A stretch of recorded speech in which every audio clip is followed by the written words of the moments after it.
तसेच सुश्रुती.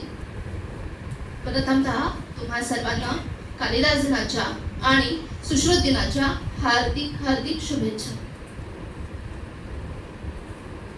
नमो नमः.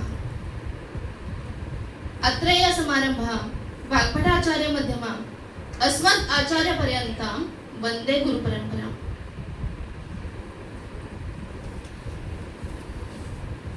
सन्माननीय व्यासपीठ, उपस्थित सर्व मान्यवर, आदरणीय महाविद्यालयातील आदरणीय अध्यापक तथा विद्यार्थी मित्र,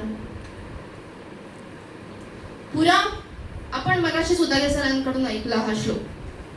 पुरा कवीनां गणना प्रसंगे कनिष्ठिका अधिष्ठित कालिदासः अद्यापि तत्तुल्य कवेर भावात अनामिका सार्थवती बभूव. याचा अर्थ माहिती आहे तुम्हाला? कोणी सांगेल? प्रयत्न.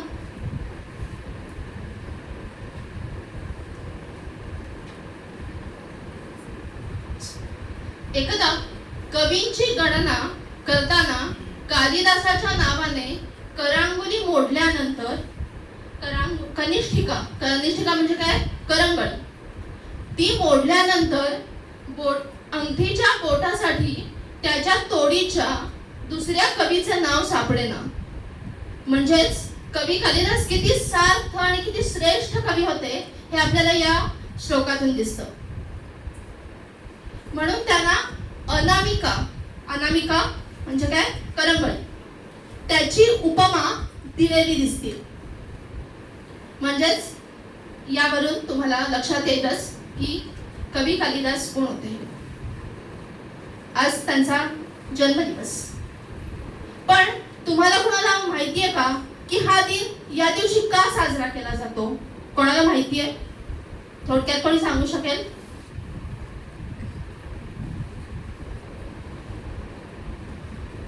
का साजरा करायचा? आपल्या संस्कृतमध्ये अनेक कवी होऊन गेले. व्यास होऊन गेले, भास होऊन गेले, बाण कवी होऊन गेले. पण आज कालिदास दिनच का साजरा करायचा असा प्रश्न तुम्हा सर्वांनाही पडला असेलच. पडला असेल ना? ठीक आहे, मी सांगते. असो, मला कालिदास दिन का साजरा करायचा? आषाढ म्हटले की पाऊस आणि बाहेर सृष्टीचे जणू आल्हाददायक वातावरण झालेलं आपल्या सगळ्यांना बघायला मिळतं. की आषाढ महिना सुरू झाला की शक्यतो हा सगळा पावसाळ्याचाच महिना असतो. पूर्ण सप्टेंबरपर्यंत पाऊस पडत असतो. त्यामुळं हा सगळा पावसाचा आणि बाहेर सृष्टी रखरखते सृष्टी असते. मे महिना वगैरे सरत असतो, रखरखते सृष्टी असते. त्यामुळं त्याच्यावरती पाऊस पडला की सगळं वातावरण कसं जणू हिरवागार शालू रांगल्यासारखं वातावरण झालेलं असतं. त्यात आषाढ आणि कालिदास तर कायमच हातात हात घेऊन येतात. अनुक्रमे पहिला जलधारांनी तर दुसरा शब्द वर्षावाने रसिकांचे शरीर मने चिंब भिजवतो. महाकवी कालिदासाने लिहिलेल्या मेघदूत या खंडकाव्याच्या दुसऱ्या श्लोकात आषाढस्य प्रथमे दिवसे मेघमाश्लिष्ट सानु वक्रक्रीडा परिणत गज प्रेक्षणीय ददर्श असा उल्लेख येतो. आपल्या संस्कृत साहित्यामध्ये, मागेपर्यंत आवाज येतोय माझा? आपल्या संस्कृत साहित्यामध्ये अनेक कवी व नाटककार होऊन गेले. पण कालिदास अनेकांपैकी एक अलौकिक कवी म्हणून गणला गेला. भारतीय संस्कृतीला अखिल जगतात मूर्धन्य स्थानी प्रस्थापित करण्यात महाकवी कालिदासांचे श्रेष्ठत्व सामावलेले आहे. कवी कुलगुरू या बिरुदाचा मानकरी ठरलेल्या कालिदास म्हणजेच भारतीय कवींच्या शिरपेचातला मुकुटमणी म्हणता येईल.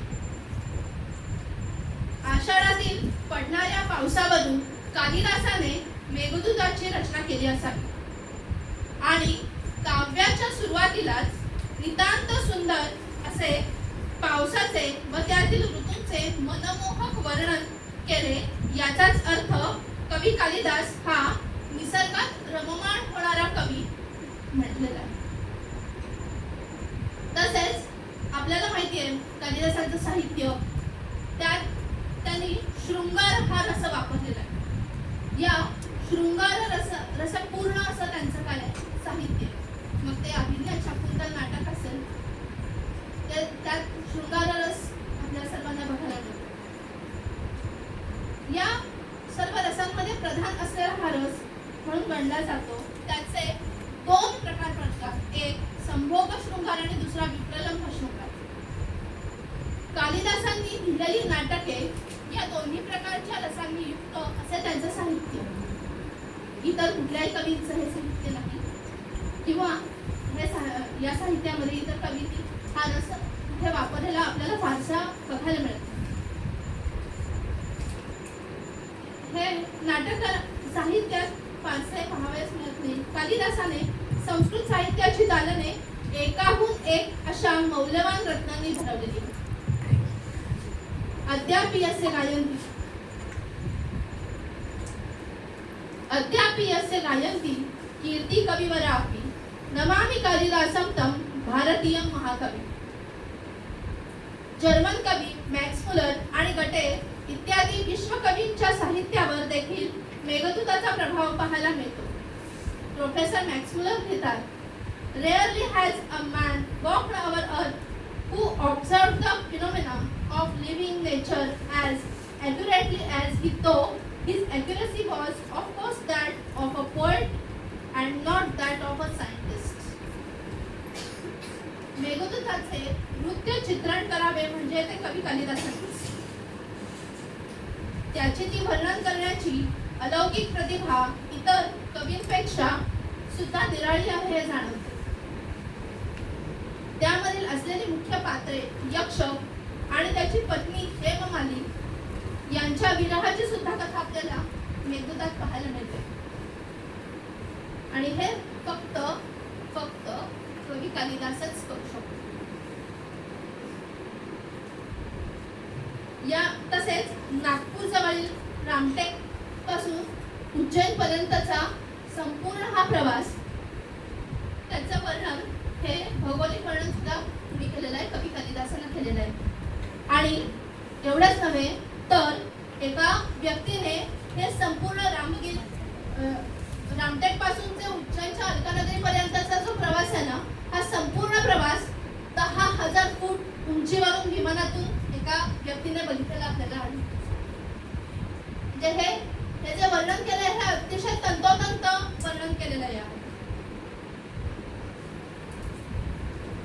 भारताच्या भूगोलाचा तसेच साधन संपत्ती, नदी, पर्वत, निसर्गाचे सौंदर्य यांचा कालिदासाचा खूप प्रसंग होता. तसेच मानवी संबंधाचे सत्य व नात्यांची घट्ट वीण,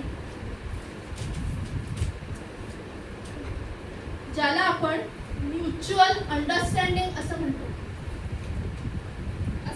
असं मेघदूतासारख्या गीती काव्याची कालिदासाने काहीतरी रचना केली. अंतःपुरातील भुजगोष्ठीपासून हिमालयाच्या उत्तुंग शिखरापर्यंत कालिदासाची लेखणी लीलया संचार करते. भोग व त्याग, शृंगार व वैराग्य, काम व मोक्ष यांचा सुरेख समन्वय कालिदासात. डॉक्टर के ना वाटवे यांनी म्हटल्याप्रमाणे कालिदासाने सौंदर्याची जोड दिली. व्यासांनी सत्य, वाल्मिकीने शिव, तर कालिदासाने सौंदर्य याची प्रचिती प्रामुख्याने दिली. व्यास, वाल्मिकी आणि कालिदास यांच्यात भारतीय संस्कृतीचे सार साठवलेले आहे असे महर्षी अरविंद म्हणतात. ते याचमुळे सध्याच्या राजकीय अस्थिरतेच्या व विघटनवादी प्रवृत्तींच्या वाढीच्या या काळात भारताचा बहुतांशी भागांची वर्णने त्याच्या साहित्यात आढळतात. भारतीय संस्कृतीचे ते आदर्श आहेत. ते कालिदासाने अभिव्यक्त केले आहेत. म्हणून केरळ पासून ते काश्मीर पर्यंत सर्वांनाच कालिदास काय वाटतात तर पूजनीय वाटतात, आपले वाटतात. कालिदासाचा या जन्मतिथीबाबत विद्वानांमध्ये सहमती नाही. कालिदासाच्या जन्माचा काळ निश्चित नसल्यामुळे त्यांना मेघदूतात केलेल्या आषाढाच्या या पहिल्या दिवशी महाकवी कालिदास दिन साजरा करण्याची त्या कालिदासाची प्रथा पडली.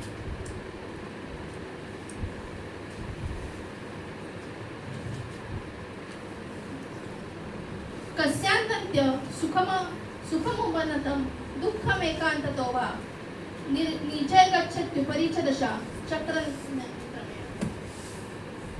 आज मला कालिदास दिनाचे औचित्य साधून मला त्यांच्याविषयीचे मत मांडण्याची संधी संयोजकांनी दिली. त्याबद्दल मी त्यांचे मनपूर्वक आभार मानते आणि थांबते. धन्यवाद.